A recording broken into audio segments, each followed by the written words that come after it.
Hey guys, I will show you how to fix this problem on Windows system.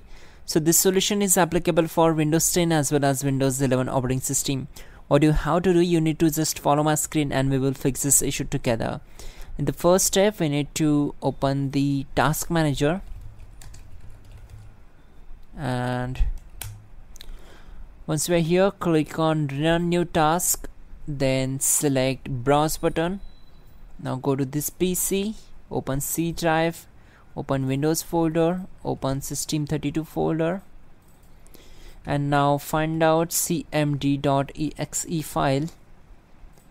Just select it and click on open. Now check this box. This will create this task with administrative privileges, and click on OK.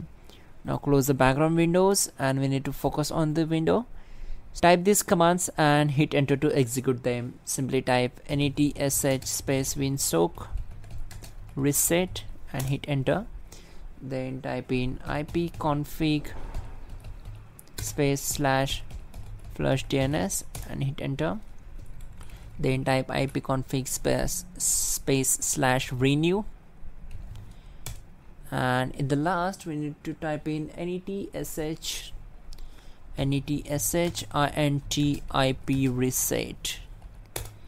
Once done, simply restart your system and your problem will be solved. But before that, go to device manager, expand network adapter, select the particular driver, open its properties, go to drivers tab, click on update driver and select the first option. If this not work, just go back, select browse my computer for drivers, select let me pick and select the model, click on next, and the best drivers will be installed automatically. Just close the window and simply restart your system and your problem will be solved. That's it guys. Don't forget to like the video. Please do subscribe the channel.